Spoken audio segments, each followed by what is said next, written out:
Good afternoon, everyone, and welcome to the meeting of our advisory board.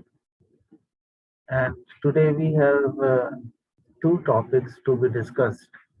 And the first one is very, very important, and that is regarding the predictions of the third wave. And we have Professor Maninder Agarwal from IIT Kanpur.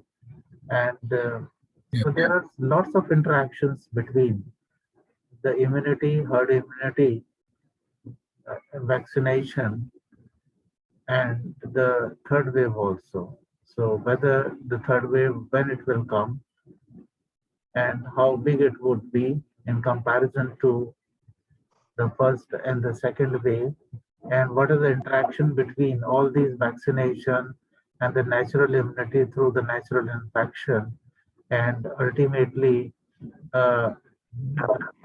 peak of the peak of third wave also. So many things. You all know that the rapid vaccination is the need of the hour at the moment. If we do the slow vaccination, then there are always chances of developing of the escape mutants. I mean to say, vaccine escape mutants also. And the second question is always getting the herd immunity or the natural infection. The natural infection always gives you a immunity, natural immunity, and maybe seen in 80 to 90% or maybe more also. Once you are a responder, I mean to say once you develop the natural immunity, or I mean to say the neutralizing antibodies, they fade out for maybe in few months, maybe 3 months, 4 months, or maybe the 6 months. But the most important thing is that the T cells also, which are the memory cells also, they keep the memory of the exposure to a particular antigen. And when this same antigen comes in contact with the body also, and the body starts producing the antibodies, again the neutralizing the antibodies for the B cells also. So that is something I am telling you about the hepatitis B virus. I'm telling you. So whether it is true with this RNA virus, that is your uh, coronavirus, I think we will listen to Dr. Maninder, Professor Maninder Agarwal. Professor Agarwal, please share your screen.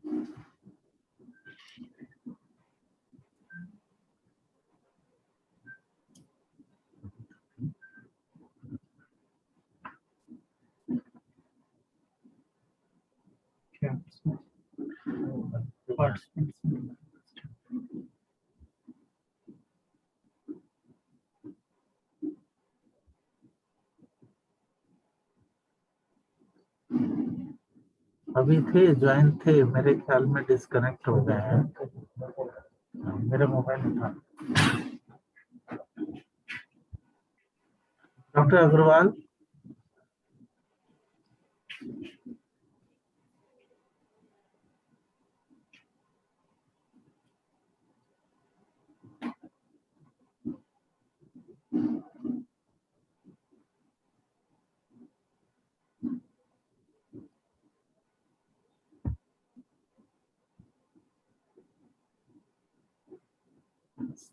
हाँ जानकर ठीक thank you He's joining. Good morning, sir. Good morning. क्या हाल है Dr. Sonia? Good morning to everyone. Yeah, enjoying the new place. Yeah, good. I had meeting ka. What is the topic for discussion today? There are the two. One is about the predictions about the third wave. Interaction between the herd immunity, but immunity achieved by the natural infection, vaccinations, and the peak of the wave also, all those things. And the development of the vaccine escape mutants also, all those things we can discuss. And the second point is that you have heard the cocktail antibodies. Right. Yeah. So the RK Singh would be discussing that part also, because the one trial has come and published in the NEJM in January this year only, and they have demonstrated in persons who are in the early part of the infections. 3 days after the RT-PCR is positive, or 7 days from the first symptoms. And those who have not developed the antibodies, their own antibodies against the infection, and if you give these cocktail antibody, then they protect you. That is the important. Because there was a first patient was treated with this cocktail antibodies from the Medanta, Gurgaon. So famous तो तब हुआ था when Trump got this cocktail. Yes, sir. So there are so many questions also, particularly which group of the patients they could benefit from this cocktail antibodies also. But the subsequent papers have already come.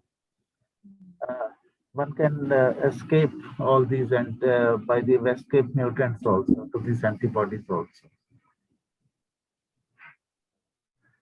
Yes, Dr. Agarwal has joined now. Yeah. Okay, sorry, I was held up here.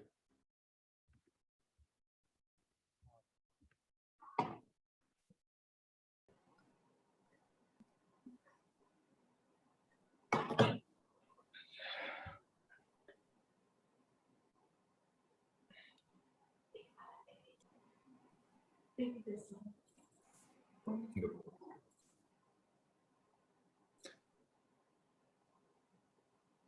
Yeah, hello everyone. This is Manindra Agrawal. My apologies for joining a little late. I am here now. Thank you.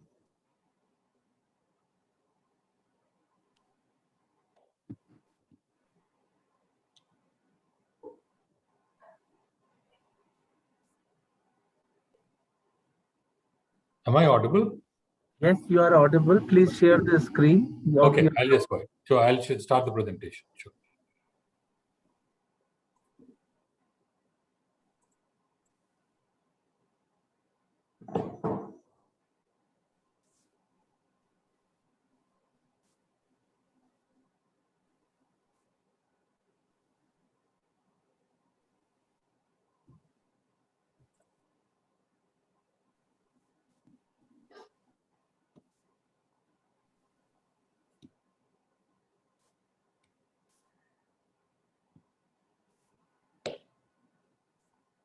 Okay, I hope this is visible. Yes, yes, please. Okay, let me quickly go through this. This is my analysis based on our model sutra for Uttar Pradesh, and the focus is on the third wave as and when it comes, how bad it can be. So I'll first start by introducing the key parameters that govern any pandemic progression. The first one is contact rate, or also called beta. This measures how fast a pandemic is spreading in a region. So if people become careless or there is a faster spreading mutant, the value of beta increases. If there is a lockdown, the value of beta reduces. So that value of beta really tells us the speed at which pandemic is spreading. The next is actually a pair of parameters that are related to each other called reproduction ratio. R0 is called the basic reproduction ratio and R is the effective reproduction ratio. They are related by the simple formula that R is S times R0 and S is currently the fraction of susceptible population. So as people get more and more infected, S keeps on reducing and therefore R value also keeps on reducing. R is important because when R is greater than 1, it tells us that pandemic is still going to increase. When R becomes less than 1, that's the time when pandemic starts reducing. And it is at its maximum when the value of R is 1. And that's when at times it is said that herd immunity threshold has been reached. Then we have the reach parameter. Reach parameter measures the fraction of population over which the pandemic is currently active. And this can be understood by just thinking back that when the pandemic began, COVID-19 in India, then over a very small fraction of population was the pandemic active. The rest of the country, there was no virus at all. So reach at that time was very small, and over time it has increased. The final parameter I'm talking about is the reduction factor, epsilon. This measures the ratio between the reported cases and actual number of cases. It's also an important parameter because we know that there is a significant gap between the reported cases and actual number of cases. I mean, reported cases depend on testing strategy and so many other factors. These parameters are related to each other, and without boring with this calculation, let me just show you this final relationship that the value of R can be determined by value of the parameters beta and epsilon rho, product epsilon rho. P naught is the population of the region, that is known. C sub T is the total cumulative infections that have happened so far. So which whatever time we want to calculate value of R on, we calculate first the total cumulative reported infections, that is C sub T. By P naught is the population known, and if you know epsilon rho and beta, we can estimate R. So let's see this parameter in action for Uttar Pradesh. Let's look at the first wave. The first wave for Uttar Pradesh peaked in September. In September, as per our model's calculation, the value of beta parameter was 0.21 and value of parameter the product epsilon rho was 1 over 378 or so. And if you plug that into the formula and try to see when does the peak arrive, where peak arrives when R is 1, and that means that the cumulative infection should have been about 3.3 lakhs for UP. And indeed, when the peak came on 18 September, cumulative infections were recorded to be 3.4 lakhs. So what this shows is that our formula for estimating R is quite okay. Second wave arrived when beta was 0.3 and epsilon rho was 1 over 120. The peak arrived in May for UP. So when you plug this in, what you get is cumulative infection at 13.3 lakhs, and the peak actually came on 5th May at around 14 lakhs. Again, reasonably close to what actually happened. And finally, on 31st May, cumulative infection had touched almost 17 lakhs, which makes R less than 0.5. And that small value of R explains why we are currently at a time period when the number of cases are dropping very significantly. So that was the last two waves analysis, and the conclusion is that the value of R really is determined by this parameter values beta and epsilon rho. Now, as we observed from first to second wave, even if R tends less than 1, there is no guarantee that it will not increase further, because it really depends on how well beta and epsilon rho change. So they can also always make it bigger. And that's what happened from first to second wave. So learning from this, when we are analyzing the third wave, it's important to come up with an estimate of what possible values beta can take and what possible values epsilon rho can take. If we can estimate that reasonably well, then we can see how would the third wave play out. So let's do that. First, come to parameter beta. In March, April this year, when there was a new mutant and there was a very significant mixing of people, value of beta for Uttar Pradesh had gone up to 0.55. Currently, after lockdown, etc., it has come down significantly, but it had gone up to 0.5. So let's assume even worse spreading mutant, and the worst case assumption for beta I'm making is it can go up to 0.6.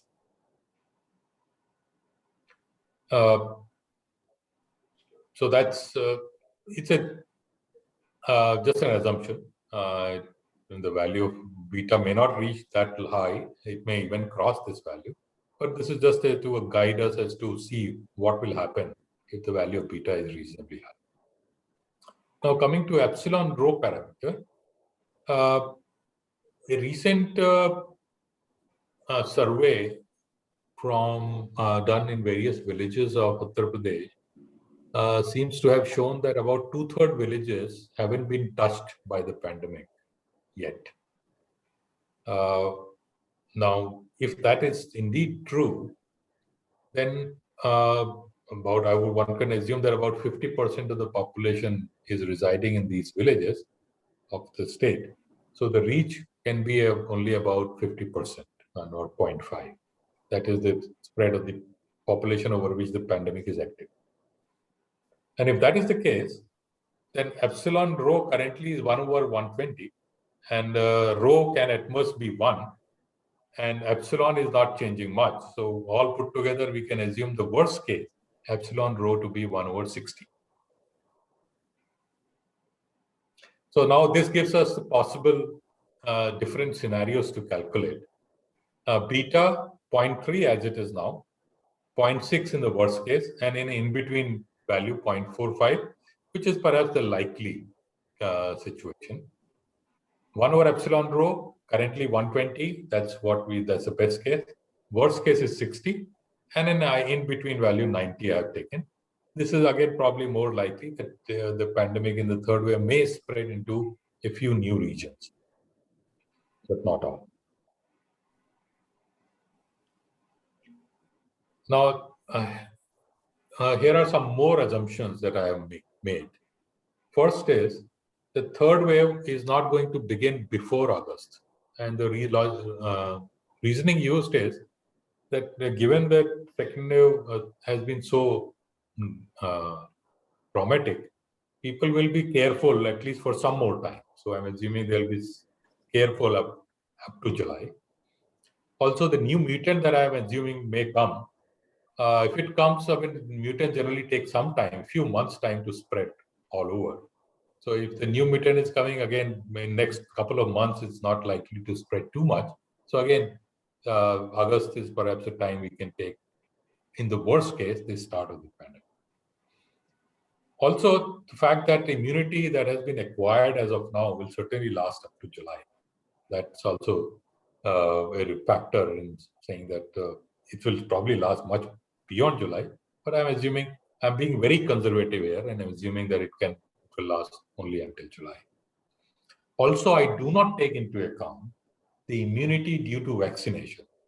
As of now, about I think more than 2 crore of the population has been given at least one dosage of one shot of vaccine. That is bringing in its own immunity, but I'm not taken that into account. I'm just assuming there is no vaccination. So all these assumptions really make the calculation very, very conservative and really worst case kind of analysis. So with that, let me show you what happens when we calculate the value of R for these different scenarios. 3 values of beta, 3 values of 1/epsilon rho. So total 9 combinations, or I call them 9 scenarios. For the first 4 of them, our value of R remains less than 1. So not really anything that would change the trajectory of the pandemic. But for the next 5, they do change. And in fact, if you see the last 2, they have really gone way above 1, 2.5 and 3.3. And these last 2 happen basically when epsilon rho becomes rho becomes 100%. The entire population is covered. And that brings the 1/epsilon rho down to 60. And beta is also 0.45 or 0.6. And the third cause for is again high value is when epsilon rho is 90 and beta is very high, 0.6. I can translate this in terms of plots, which look like this. Now, some of them look scary. Let me explain. The blue curve here is the actual daily new infections for the state. The orange curve is the one computed through our model, the trajectory of the daily new infections. In the x-axis is date, and the y-axis is number of infections. So this is the trajectory as up to now. And then I have extended model trajectory up to 31st July because I want to simulate the third wave after 31st July. And here are the 9 scenarios plotted. As you can see, you can make out the 5 curves here. The rest of them are really here. And they correspond to those, these first 4, where the R value is less than 1. So there is literally nothing changes. So all 4 curves are really bottom here. Then there is this curve, which is a slight high, but not very high. And then there are these 4 curves. Even this can be taken to be, well, not compared to the second wave, which is not very high, but compared to first, certainly it's coming sort of measurable to the first wave. And then there are 3 curves, particularly these 2 curves are really show a very high peak. This one actually crosses 1 lakh infections a day. And these 2 correspond to, as I mentioned, this the reach becoming 100% and the beta value going to 0.45 or 0.6. Again, keep in mind that this has not taken vaccination into account. So this is perhaps quite unrealistic, because what vaccination does, and I'll come to that in a minute. Let's first take the key learnings from this, what I've just shown. First is that epsilon rho, or particularly the rho value, that has more impact than the value or change in beta. And a big spike in infection happens if beta is either more than 0.45 or some spike will happen, or 0.4, epsilon rho greater than 190. But for epsilon rho equal to 1/60, there will be a very significant spike in third wave. But like I said, neither vaccination-induced immunity nor loss of immunity is factored in here. What happens if we factor that in? Well, loss of immunity, what it does is, a person who was earlier immune loses immunity and becomes susceptible. So it is as if, you can view it as if it is expanding the reach of the pandemic. There are a new set of people who have now come within the reach of the pandemic. So it actually can be thought of as increasing the value of reach. Correspondingly, vaccination makes a susceptible person immune directly. So it can be thought of as reducing the reach of the pandemic, because those who were earlier within the reach move out of the reach due to vaccination. So these are both complementary things. Loss of immunity increases rho and vaccination reduces rho. So now with this in mind, we can even discuss the long-term projections, that if the rate of vaccination balances out the rate of loss of immunity, then the composite impact is nothing, and then whatever were the earlier predictions will continue. On the other hand, if loss of immunity rate is significantly higher than rate of vaccination, then of course the third wave will be very significant. Finally, if rate of vaccination significantly outpaces the loss of immunity, then third wave will not be very significant.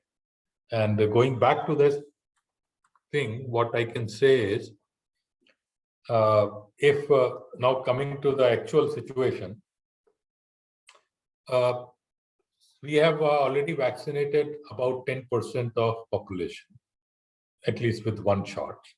And over the next 2 months, we'll probably add double that, maybe even more. So we can at least say about 20% of population, at a conservative estimate, would have been vaccinated. And so that means that 20% population will move out of the reach. So reach cannot be 100%.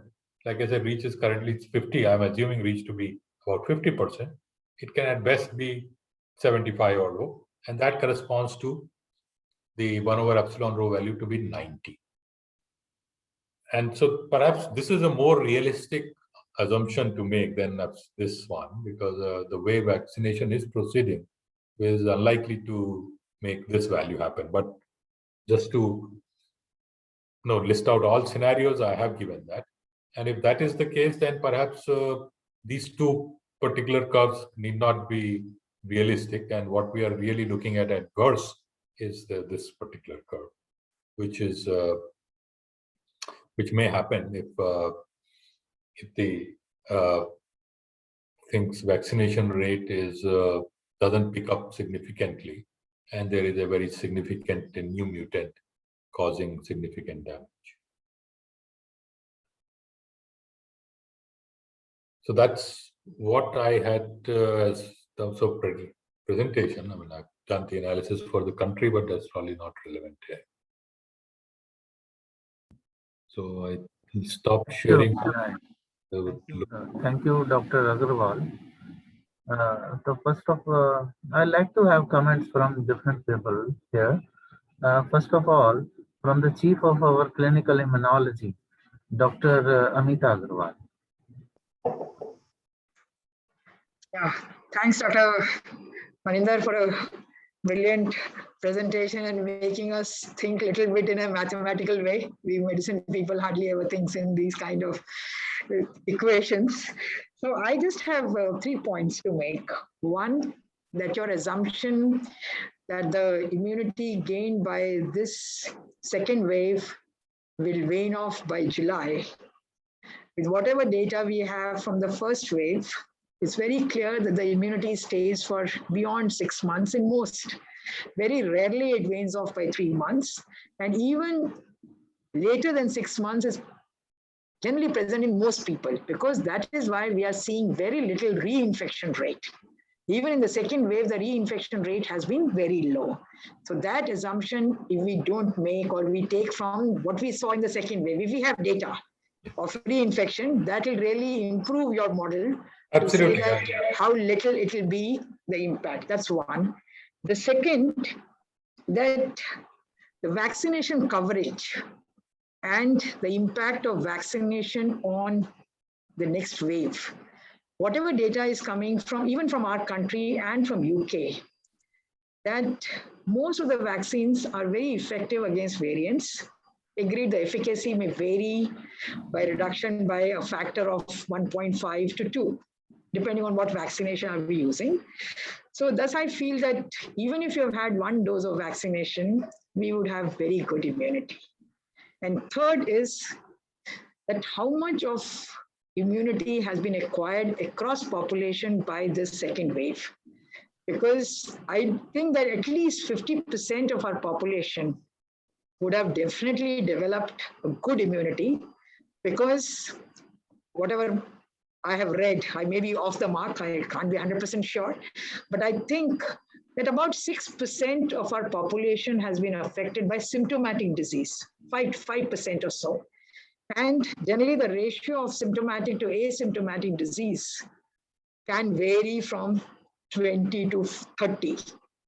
So that would suggest that we have really had a good amount of natural immunity acquisition during the second wave. So that will also further dampen down the cases which we are going to get. And lastly, looking at the Spanish flu dynamics, which we saw 100 years ago, without any immunization, there also the third wave was much, much less as compared to the second wave. So my assumption is that the third wave will probably follow those flattened curves rather than follow those 2 peaks which you have shown, which you also agree that may be less. So that is what I feel. Absolutely, I totally agree with you. I decided to show all realistic, unrealistic, everything, so that one gets a picture of what are possibilities. And I would love to actually calibrate the model with respect to this data of what is the rate of loss of immunity, also what is the current immune population. I believe there is a sero survey being undertaken. So with that, certainly I can reduce some of these possibilities that these are not possible, and then only show if fewer number of curves, more realistic. Thank you, Dr. Amita. And in fact, I would add on to the fourth factor also. It is not that it is always the loss of the immunity, because I already said in my initial comments also, I take an example of the hepatitis B. Even if the antibodies, which are the neutralizing antibodies, they come down to the zero or near zero, but the same antigen, when it comes in contact with the body again, so the body recognizes the same antibody, and beta B cells, they start producing the. So what I am trying to say, so that is the another possibility that we have to keep in our mind. And I would say it gives you another kind of a very positive thinking that you will see in the third wave a much flattened curve rather than the eighth or the ninth scenario. You could still be having the fifth or the sixth one here also. And anybody else want to comment now? Professor Dhiman, if I may make a small comment here. Please, please, sir. Complimenting Professor Maninder Agarwal for a fantastic presentation. Let me just throw up another point of view, which would perhaps be an intangible in this prediction story that we are talking about, and that is mutant strains. You see, we cannot be certain that we are not going to have some more mutations, as having despite the fact that vaccination story is going to be upscaled in the times to come, but the virus, if it has to survive, is going to mutate. And therefore, to rule out a mutant strain would, again, I think, taking it for granted. There is so something which we have to keep in mind, how despite the simulation model, what we predict is as per the fact that all mutant strains are going to be, the vaccine is going to work for the mutant strains. There may be a situation where the vaccine doesn't work for some mutant strains, because if the virus has to survive, it has to mutate to a form where the vaccine. So unless until we keep changing our vaccines, we keep adding to the response of the mutant strains, I think that is another intangible which would require to be kept in consideration. Yeah. Thank you, Janal Puri. If you look back to the backgrounds, the immunization, natural immunity, and what are the options for the virus as far as the evolutionary options are concerned. So if you look at the 100 years back, the Spanish flu, even there was no vaccination at that time. So the evolutionary options for having the new mutants, even that time, was not much. So now if you are having the vaccination here, what depends upon whether you are doing a slow vaccination or a rapid vaccination. Once you have a very rapid vaccination, so the evolutionary option for the virus to have a dreaded, I would say, the mutant would be much less. So the government of India, what they are planning now, even the ICMR, they say, from the 1st July onward, they would be vaccinating 1 crore per day, kind of a thing. So in next, I would say, 3 months or so, so you can call that it would be a rapid vaccination. So I'm always looking at a very positive side. I would say that what Dr. Agarwal has shown, I still feel the 8th and the 9th option is very, very unlikely. And two more important facts or the factors that is going to influence our third wave, particularly in India. I'm talking about. Had it been the USA or other country, they might not have played that much because their population is much more disciplined than us. So you know that what I'm talking basically. I'm talking of the CAB behavior, that is the corona as associated appropriate behavior, and the extended CAB also. Like, if I am saying the mask and the distance, certainly they will favor the positive side. And when I'm saying the extended cap, which was entirely missing just after the first wave, means we were just partying and everything.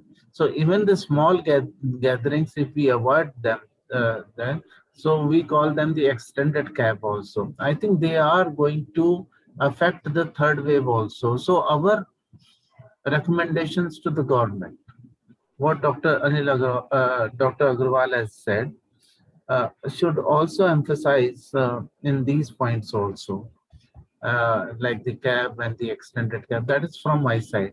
So we can have from other, we have Dr. BP Singh here. He can talk about, and Dr. Malhotra also, and any other, yeah. Dr. Jivan, good afternoon. Actually, yes, this behavior is very much important, the COVID appropriate behavior along with vaccination to prevent the further escalation of the problem, as already been mentioned in other speakers also. Definitely, this is the clue that you have to vaccinate as much as possible and COVID appropriate behavior. As far as the extended cab is concerned, I think there should be a caveat. Actually, if you are fully vaccinated, probably you might allow people meeting without mask in the future, as they are doing in the US. So that might be modification might be required from time to time, depending upon the situation. Yes, for the masses, definitely the extended cab is to be observed. Himanshu? Dr. Himanshu? Yes, sir. Can you hear me, sir? Yeah, sir, I agree with this, and I also agree with what all the points that have been raised, and that a cab will have to, see how things work out. But there's certain things which come to my mind, which which I was listening to what you were saying and Amita ma'am was saying is, see, the Spanish flu basically was an influenza virus. So then the influenza virus actually have a very different trend of, of actually mutating and all. Whereas these coronaviruses, there have been one thing which we all have to keep in mind and have to be very careful about is that in the previous, we can only compare it to the previous SARS epidemic, which happened in 2003 and 4. And I do agree that the third wave should be and would be most probably much smaller than the second wave, like all any viral infections. But the only thing is the SARS-CoV vaccines which were developed, which were tried to be developed during the previous pandemic, which was there in the basically Southeast Asia, were not very sustained vaccines. That is something which we have to keep in mind, and we'll have to look at this. I mean, as the things develop, as BP Singh sir is saying, whether the total mask removal or would there be another round of vaccination which will be required, which I think Dr. General Puri was pointing out. The SARS-CoV-1 actually was not a very good virus for vaccination. It never actually was successful with that virus. So that is something which we'll have to keep in mind when comparing with this. That's all that comes to my mind right now, sir. Thank you. Anybody else? I think Can I speak? Dr. Shali, yes, Dr. Shali. So, Dr. Deeman, I've heard everyone with a lot of interest, and there are good points in what everybody has said. But if we go from point to point, the model presented by Dr. Agarwal is a very nice mathematical model, and it incorporates the uncertainty.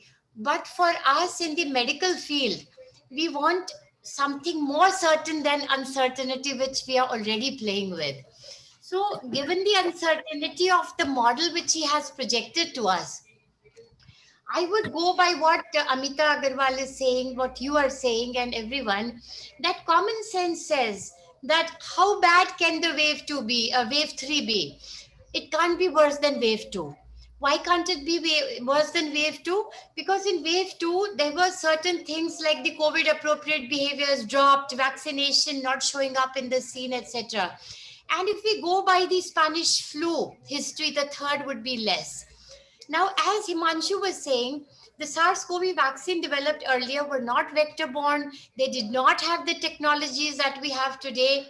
And we have to sort of trust on the vaccines to some extent, that even if there's no seroconversion, or if you can't demonstrate seroconversion, that doesn't mean that the innate immunity is totally lost. So having done that, what solution do I have?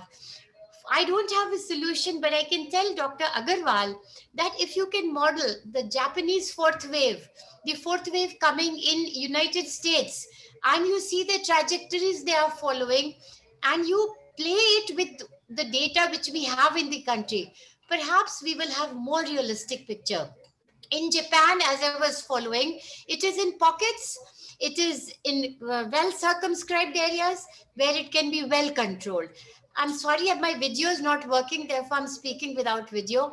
So having said all that, another thing which Dr. Agarwal's model we would have loved to see is age differentiation. So below 20, above 20. Vaccine susceptible, those for whom we have a vaccine currently, and for those whom we don't have a vaccine. Because what we are worried is about our pediatric and children population, where we understand perhaps they're as much seroconverted as adults, but they're not vaccinated. So how will it play? How will his model play for these? So with these few comments, which are more of observations, this was an excellent presentation by Dr. Agarwal and everyone. Thank you. Over to Dr. Dhiman, sir. Dr. Agarwal, I think you need to respond to a Yeah, few of the I will. comments, Yeah, I will. particularly the last one. Yeah. Firstly, about the all the possibilities I've listed, I agree that some of them seem quite unrealistic. But at this time, this is what the data that I have is what I am going with. I would love to, and I always understand that loss of antibodies doesn't mean loss of immunity. That's why I would love to get hold of some data. One, how many reinfections cases are there in the state? That that number would be extremely useful to get a sense of what is the rate at which people are losing immunity. Two, what is the current current serosurvey, which tells us the current level of immunity in the population. That would, so both these points can then be used to calibrate the model and remove many of these 9 scenarios. Perhaps we will be left with only a few. Now, regarding the age stratification predictions, yes, again, that we can do. However, we again need data for that. For example, one data that is simply missing is the age profile of infections so far. The people who every day we get a certain number who have been infected, but I don't have access to age profile of those. So if we can get that, then it will be easy for us to then model how would different age brackets behave in future. Dr. Agarwal, age profile is available in the national database. It's live, it comes daily. So they have age categories. Proportion infected by age, you can get it up to the level of the state, and below the level of the state, perhaps you'll have to ask ICMR for district and sub-district data, but that has not been made available to anyone. So Yeah, at least up to the level of state you can. Fine, up to state I can get that, I agree, but really like to get it at a district level, and as you mentioned, ICMR is not available. Is somewhat reluctant to share that data. In fact, reinfection data is also they are extremely reluctant to share for reasons best known to them. For reinfection, I mean, if you trust me, take it less than 5%, and No, that I would would be the actually no 5% already is very high. I can, if it is 5%, then I can argue that a large fraction of people have lost immunity. Sir, this is Himanshu here. I'd like to state this. ICMR actually recently published in February one article regarding the reinfection data.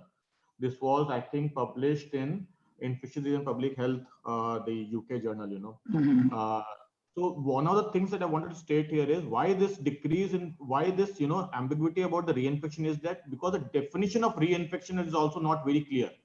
The major problem is just catching a COVID positive doesn't make it a reinfection, and the symptomatology accordingly has to be also be seen, because some of them also tend to have a lot of post-COVID symptoms. So even in those, there are 3 articles from the international plus this article, which they have actually also tried to define reinfection.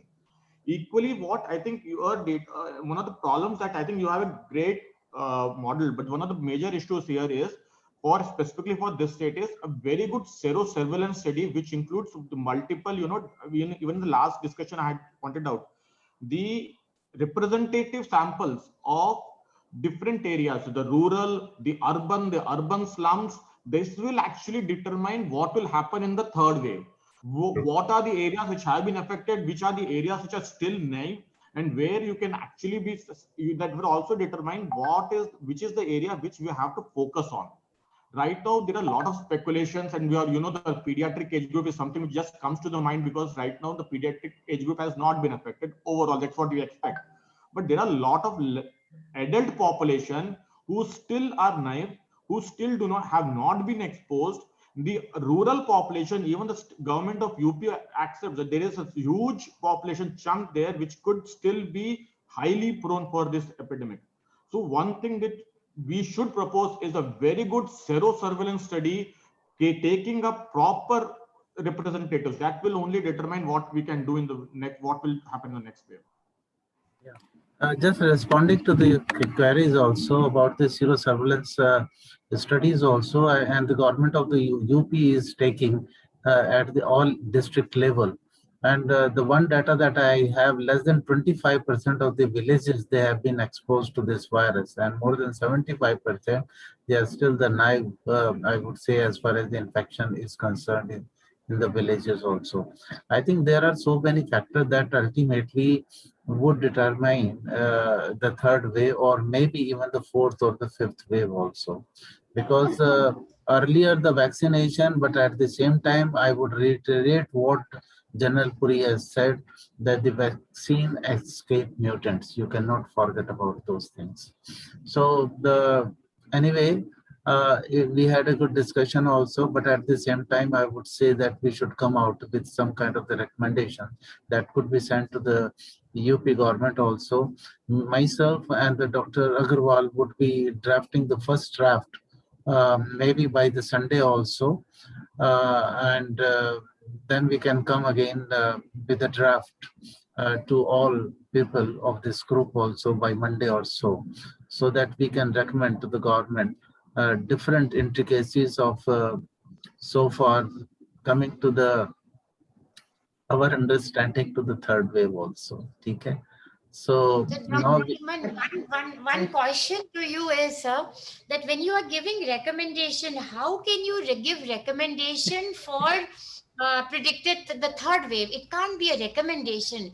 It would be uncertainties around estimates, and perhaps we should refrain from using the word recommendation, because we can't recommend the trajectory.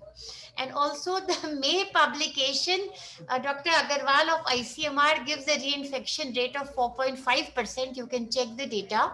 And as Himanshu is saying, there are some definitional misclassification issues.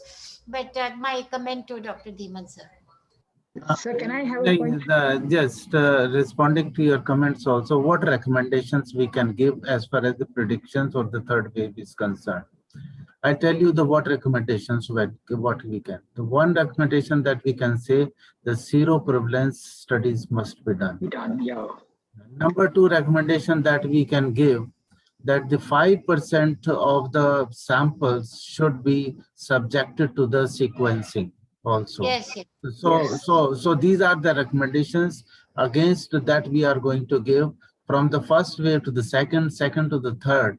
So whatever the samples we are having, we have to see what kind of the newer mutations are coming. That would give you the great insight as far as the question and the raised by, I would say, the General Puri always raised very good questions, like the mutant this time. We should be knowing what is the evolution of this virus in terms of the development of the newer variants of the concerns also. The third recommendation we can give also, that the CAB is still the most important determinant as far as the third wave is concerned. So we can give the recommendations in terms of the deficiencies or that we see in for the third wave also.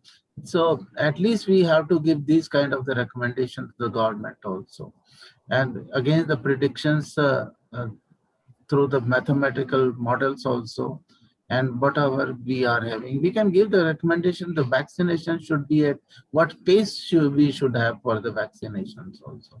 While we are doing the vaccination, we can give the data, the development of the mutant. So many studies have come now, how this vaccine pressure has evolved into the different kind of the mutations also. So these are the things that we have to look into, and not exactly the recommendations, but I would say a draft or all these scenario, current situation, at least we can tell to the government so that some steps could be taken on those tracks. Yeah. I want to add one more possible recommendation could be that, as you mentioned, a large number of villages haven't yet been exposed to the virus. So perhaps focus vaccination on those villages so that they don't get hit in future. Absolutely. Not only those vaccination to the villages also. We have to give recommendation, possible recommendations about the vaccination of the minus 80 years of the age also. 12 to 18 years, the studies has come. At least for the vaccine, from the Pfizer vaccine as well as the Moderna vaccine, and they have vaccinated and the studies have completed, and we have the results about this population between 12 to 18 years of the age. I think we have to review, and we should talk about the vaccination about the pediatric age group also. So these are the areas that we keep on discussing, but something should be on the paper also now. Now, the second agenda, I think it is equally important. It won't take much time. And I request now Dr. R.K. Singh, who is sitting beside me also. May I leave, Professor Dhiman?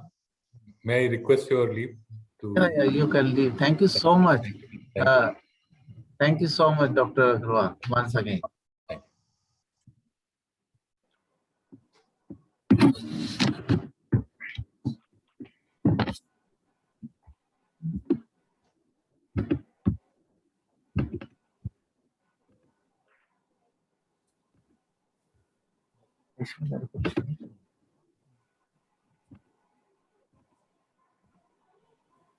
Okay, sir requested me to give a brief app of what is this COVID-19 antibody cocktail. So I've just got 10 slides on this. Whatever I could gain from these in the last one day of my COVID duty, I'm just presenting before you. So this is there's a company which is called Regeneron. Now this company specializes in making antibodies, synthetic antibodies, artificial antibodies. So they were the ones who created this antibody cocktail for Ebola virus. Now this is a US-based company. So based on the same technology, they entered into the segment of SARS-CoV-2 and created these antibodies against two receptor areas. RBD stands for the receptor binding domain. Now there are two binding areas on this, the 33 and the 87, and antibodies were created against these two. So when you give this person or the animal this antibody, it will plug on to these two areas, and an antibody viral complex will be created, which gets cleared out by the immune system of the individual, and then this does not enter or bind to the ACE2 receptor. So it is basically eating away the receptor sites where the ACE2 receptors could have been bound. So this company was already working on it. So they came up with this one, and got famously advertised by Donald Trump. And in the very initial days, he received this molecule. It comes by the name of REGEN-COV2. And it was an injection which is now being produced and marketed in India by Roche and Cipla. And this includes these two antibodies, the casirivimab and the imdivimab, 120 milligrams per ml. And then you combine it and you give the injection to this individual. This is a single shot that has to be given. The cost is huge. It's around 60,000 for a single shot, and it's a monoclonal antibody. Now it is being created by this technology, which is called as a hybridoma technology. I've just read it only yesterday. This is called hybridoma technology, and it goes through the mammalian mice cells, the spleen cells, the myeloma cells will fuse into it. They will create something called as a hybridoma, and then this is cultured in an HAT medium. HAT medium stands for hypoxanthine aminopeptrin thymidine medium, in which these cells are grown. And then the antibodies thus created are being harvested, and these are the monoclonal antibodies. So this is the basic technology. They do it for XYZ diseases. This is the base knowledge of hybridoma technology, which is being used for producing this.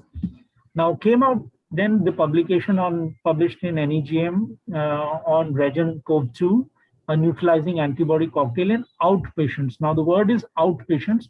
That means it was not meant for hospitalized patients. That is, it meant that it was only for the milder patients. So it is an ongoing double-based. Why ongoing? Because this is an interim report that was published in NEJM. So they've already recruited almost like 2,000 patients by now. So they published the initial 275 or so number of cases in this phase 1/3 double-blinded non-hospitalized patients, and injected these two human neutralizing monoclonal antibodies as a cocktail to reduce the risk of emergence of resistant COVID-19 mutant strains. Now, this was how they did it. The allocation was for 93 were given placebo, 92 were given a low dose of this cocktail, 2.4 grams, and another 90 was given a high dose of this cocktail, 8 grams. Okay, so there were 3 groups, equally randomized, 1:1 group allocation was done. The key endpoints they were trying to look was into the key virological endpoints. They wanted to understand the time-weighted average change from the baseline. That means they were determining the viral load before starting the treatment. And then they wanted to see how it falls down with the treatment from day 1 through day 7 in 2 groups of patients, because they are doing in 2 groups, that is in seronegative patients as well as in seropositive patients, how it behaves with the cocktail. And then they had 2 clinical endpoints, was time to alleviation of symptoms. That is, if they were mild, then did the symptoms disappear? And second endpoint was how many visits that these individuals had. That is the proportion of patients with more than one COVID-19 related medically attended visit through the next 29 days. So this was the study design. They included the adult patients, adult, non-hospitalized. Symptom onset was first 7 days or the first 3 days of our RT-PCR positive. These were the small group of, this is how they chose or enrolled the patients. And they also ensured that in this group, they did not have any other putative COVID-19 therapies being given to them. So this was the basic premise on which these patients were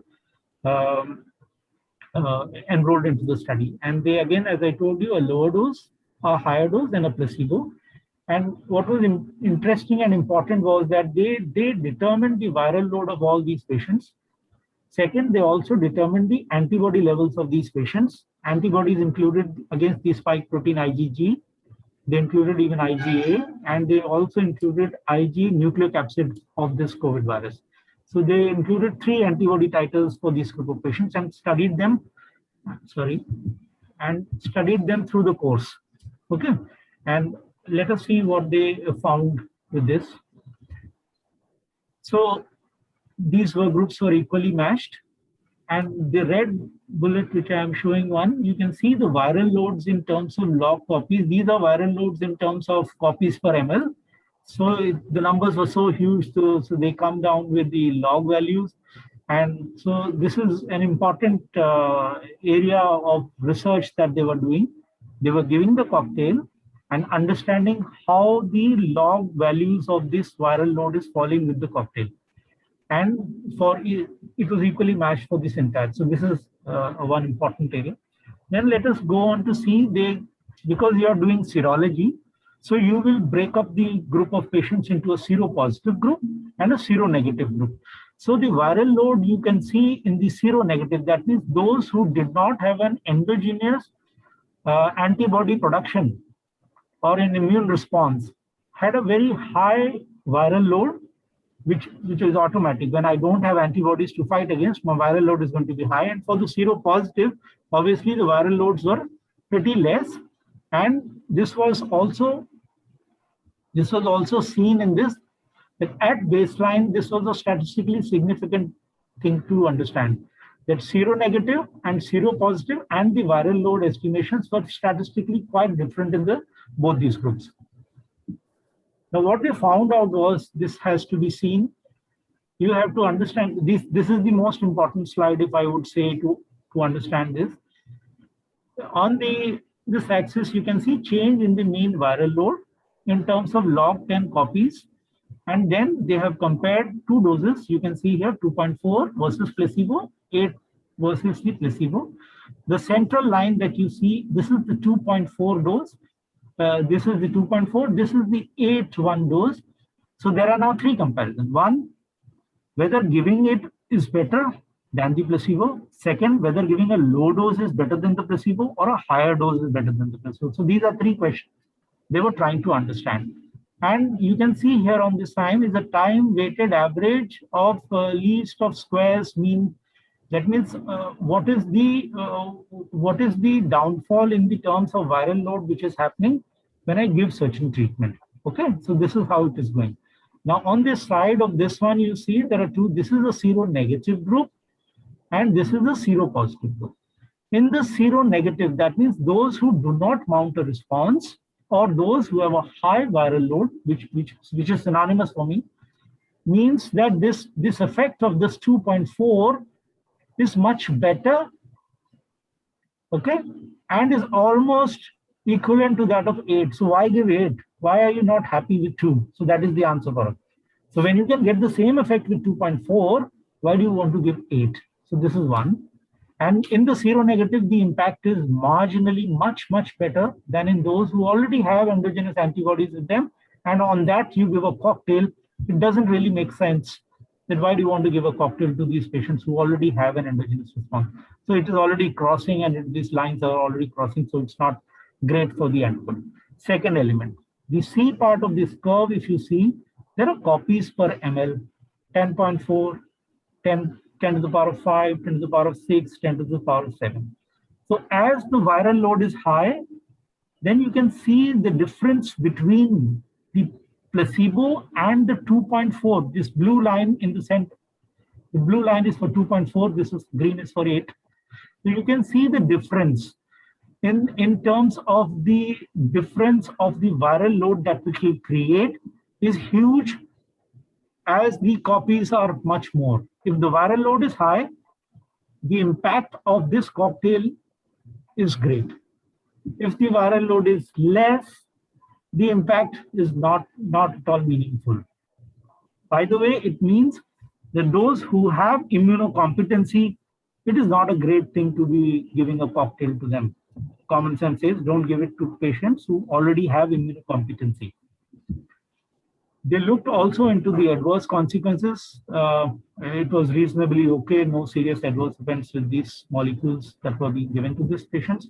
They concluded at the end that this antibody cocktail reduced the viral load, and this viral load reduction was much more in seronegative patients than with seropositive patients, and the safety outcomes were similar.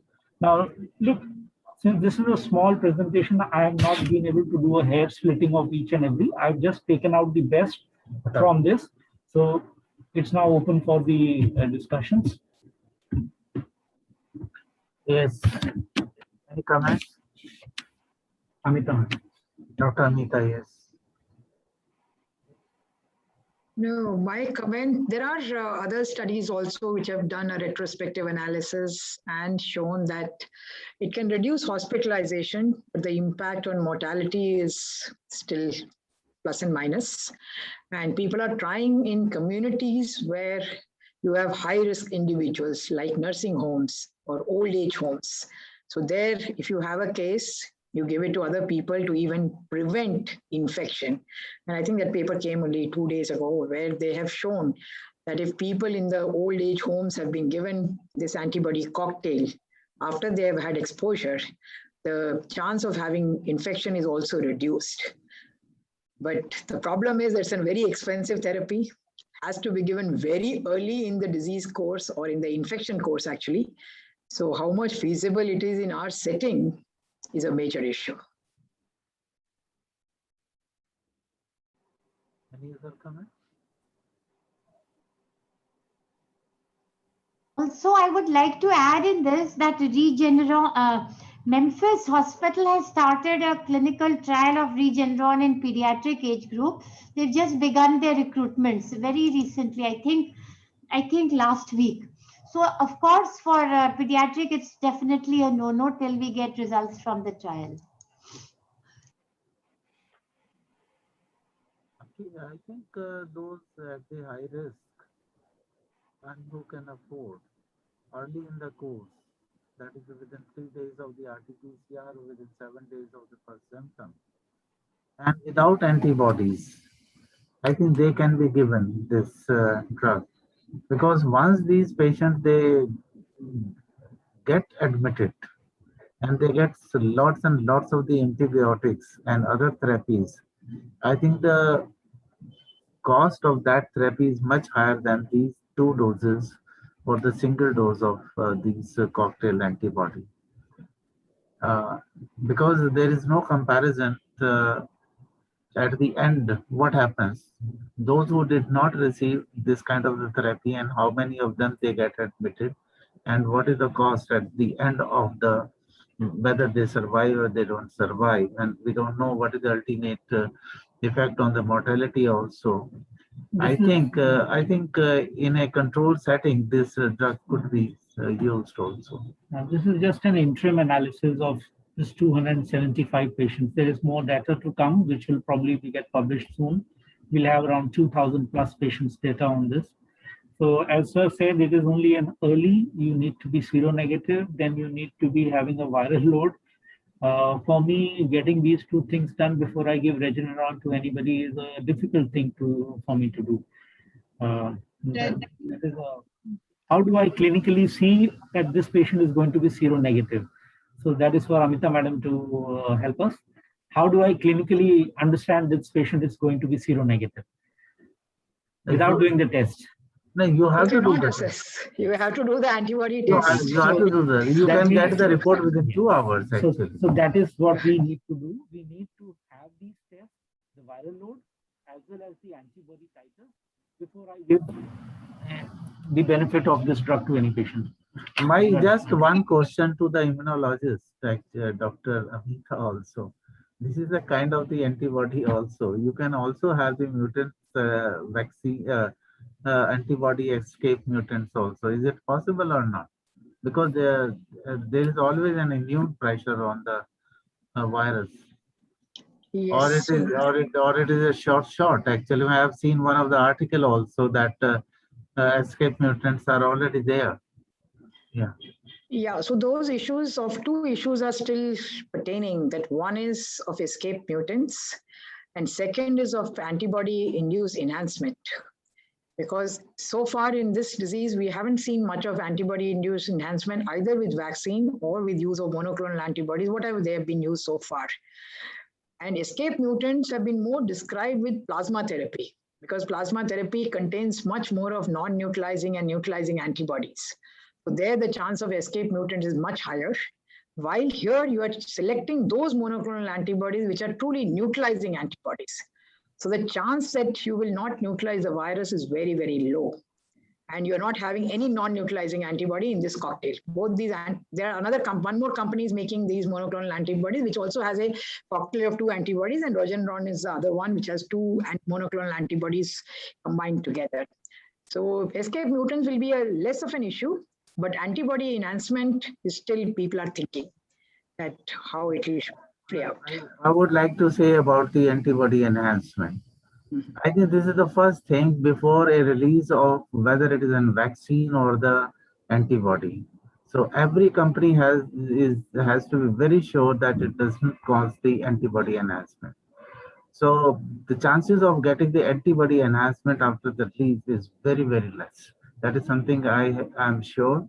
That is the one thing that anybody is coming with a molecule, whether it is a vaccine or the monoclonal antibody.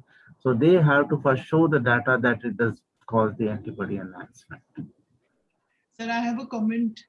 I think in the current scenario, this would have a place, especially if you look at India and the cost which is involved in it, but it still would have a place in the elderly population, especially let's look at people above 80 years, where the mortality is very high.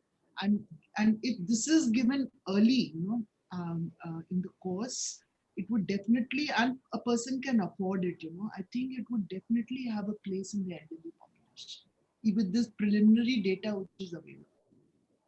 I totally agree with you. You like the people like the Trump like that. Yes, you can use it.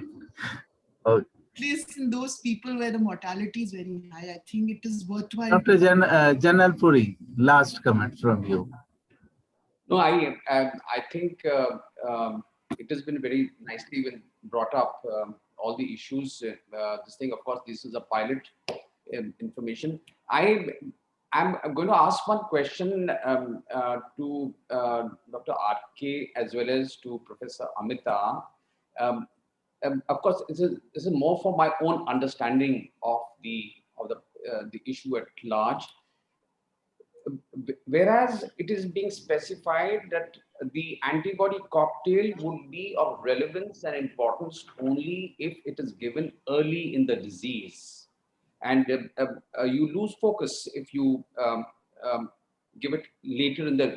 My question is, supposing even if it's in advanced disease, let's say it's a severe disease and let's not given on the 3rd day or 4th day or 5th day in advanced disease, when we have found that it decreases viral load, when you have documented or objective evidence that it decreases the, why not give it even in advanced disease after a few days, when you can objectivize and say that yes, it's going to decrease your viral load, and if it decreases the viral load, who knows, that might just, because those studies, I don't know whether they've done it or not, but whether it's going to actually help even in advanced disease. Just a question, a query for my own personal knowledge.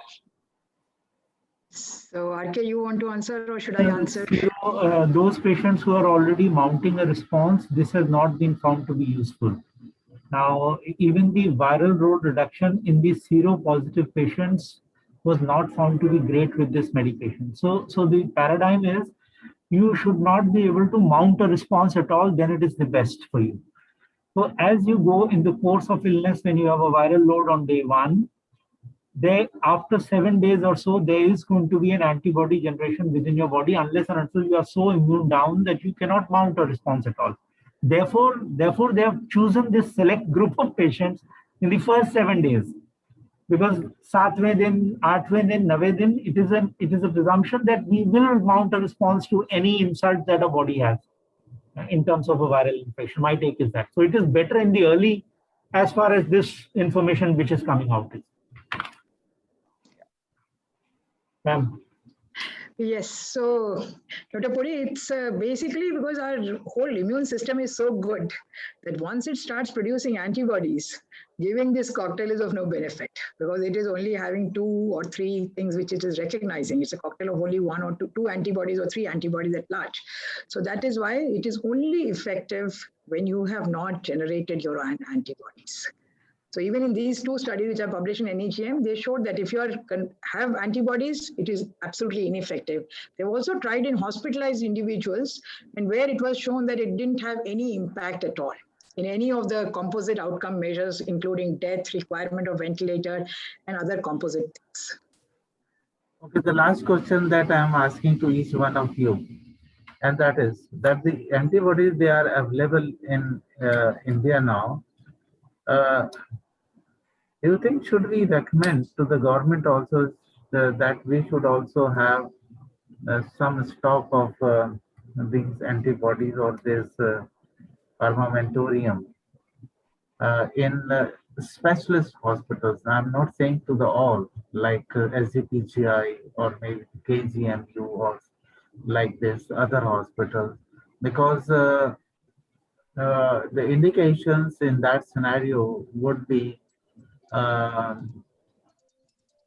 the aged people, as Dr. Sonia has said, about 70 years of the age also, not mounting the response, having the comorbidities also, likely to die if they are not given.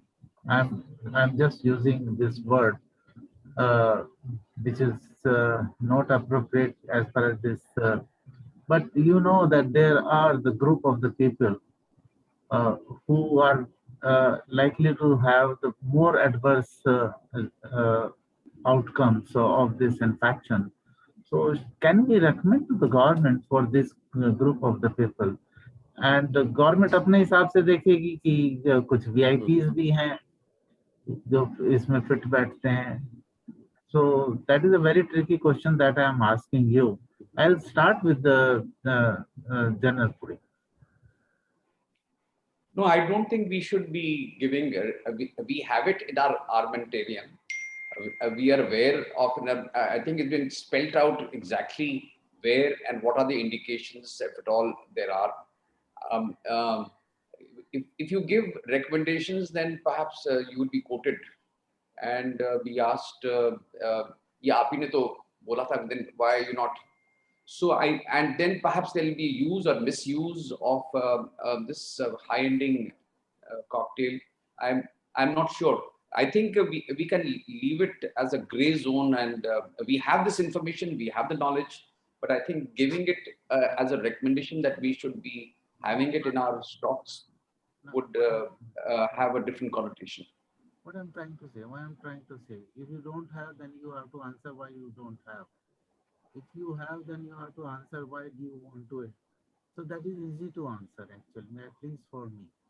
If I say that 70 years of the people, multiple comorbidities in the outpatient, and these are the things, and we can use this one with a definite, say this one. We can have the other's opinion also. Feel, sir, I feel that it should not be 70, but maybe 80 years, above 80 years, especially with comorbidities where the mortality is very high.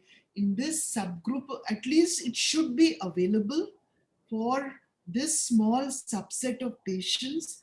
And if at all, supposing a patient, you may not want it on the free mode, but if a patient can pay for it, it should be readily available in these tertiary or these, these institutes. I strongly feel for that. And maybe the government, it can be charged, and given to this subset of high-risk patients, especially elderly above 80 years of age. This is my thoughts on it.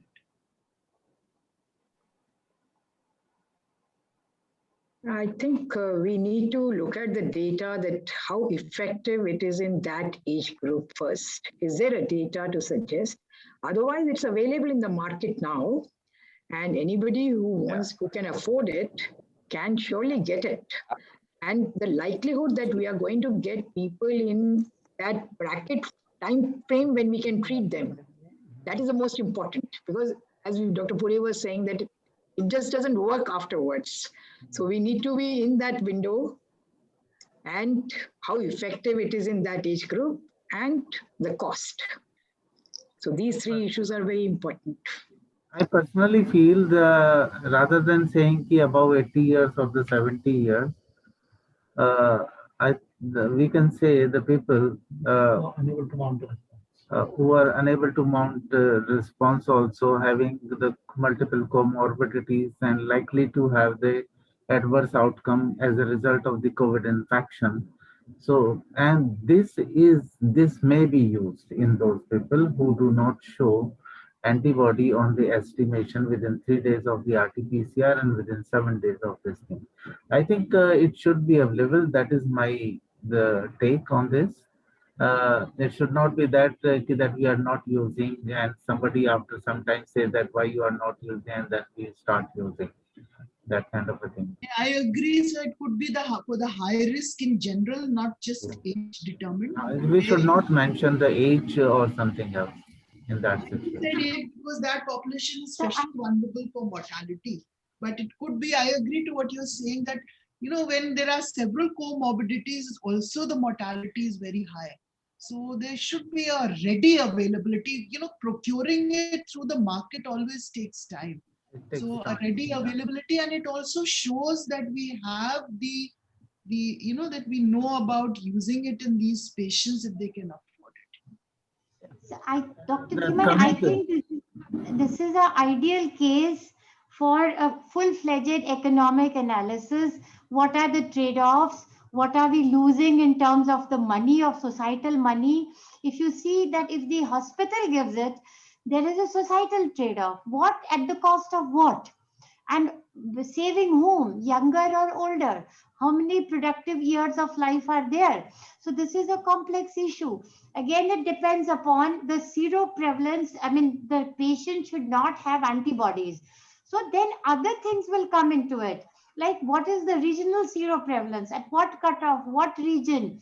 So I think there are two issues. One, as the academic institutions, we feel it's our moral right to have the armamentarium which is available. Yes, fair enough.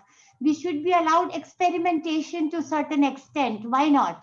But then if we do it, then as I've heard people say, it should be on the willingness to pay of the person who's getting it.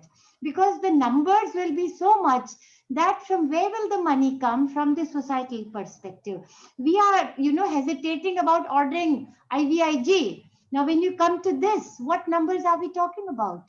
So I think it has to be dependent on the willingness to pay and our sense of moral responsibility to the society before we come to a recommendation. That's my take on it. And it's not an easy answer. Is it the older to save or the younger? With comorbidity to save or without comorbidity? These are very difficult questions to answer. In a light way, it would take a long time. I'm happy that everybody is giving, putting his or her mind into it. That is a good sign. What I'm saying that we can have the use under protocol. That rather than indiscriminate, we can put it into the use under the protocol. ये हमारा protocol है. और जहाँ तक पैसा है देना है या नहीं देना है, तो गवर्नमेंट के लिए तो बहुत ज्यादा प्रॉब्लम नहीं है. अगर आप देखें म्यूकोरमाइकोसिस में you are using the 6 vials, 8 vials per day, and that is costing a lot to the government also. I think we can put this caveat of a viral load and sero the antibody levels. If But that we is could tricky, because you need to have those tests. experimental, let it be experimental only, so that not everybody is going for it without those two things. So, sir, just to put two things which are there right now, the UP government already has this cocktail in its stores. The UP Medical Corporation already has it and has started supplying it. That is point one. Point two is the shelf half-life of this cocktail is up till September. Watch they have right now. The numbers are very, they are trying to supply, but the biggest problem out here is that getting the biggest problem out here is getting the people who are in that group of 7 days who are actually with that high viral load and not antibodies.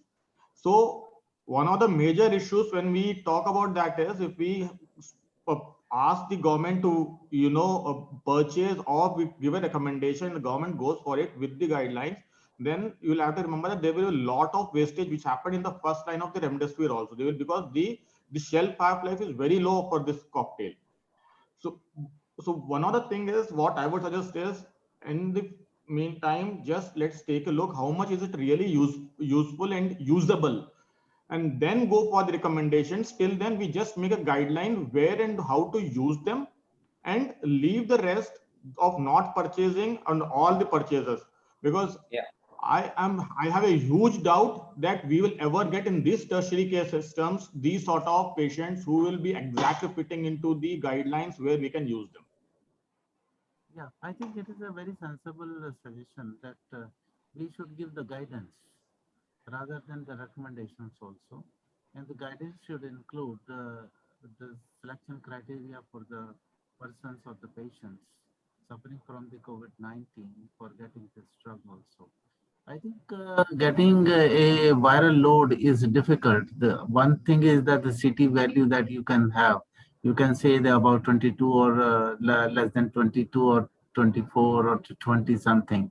That could be the one guide, but I think that should not be there. The only thing that I expect, the infection and the duration of the infection, and number 3, the absence of the antibody at the time of the giving this, because if there is an antibody, we will not give it. It's not antibody, and it is presumed these are the people who are having the higher viral load, so they can be given.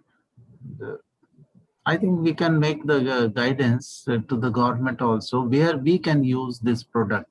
If the government has already procured in their stores, then there is no point discussing it further. That means they are bent upon it to having this drug. So it is better to give the guidance where we have to use, where we can use this drug. I think that is the right thing Dr. Himanshu has said, and thank you so much, Himanshu, for this very nice suggestion. I think we can close now.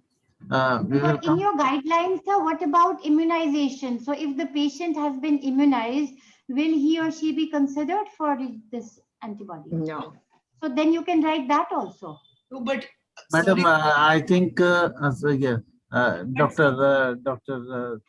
Sonia, please, sorry. Yeah, immunization is not synonymous with mounting an immune response. So I think the criteria for looking at the antibodies is more important. It does More not important, yeah.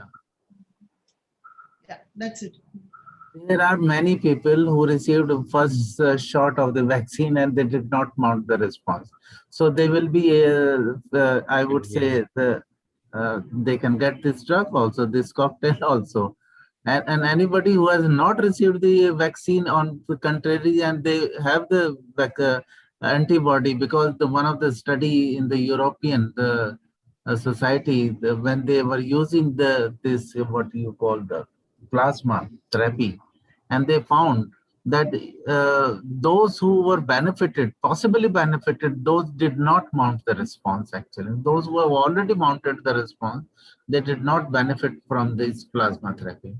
So there are so many things. I think if there is no antibody, then we will do it. Whether the vaccine is given or not given doesn't matter much. So anyway, so we will come out with a draft, and everybody would be supplied that draft, and they can make the changes at that time also. Dr. Gupta, would you like to say something?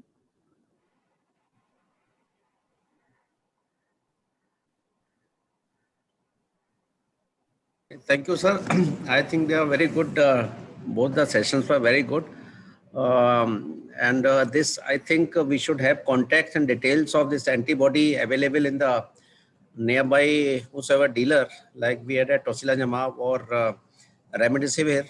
And I think any patient who is eligible, we can give within 24 hours of hospitalization.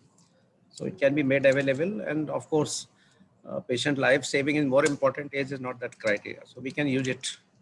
And I think KGMC, SCPGI, we all must use it. Private, they're all using it.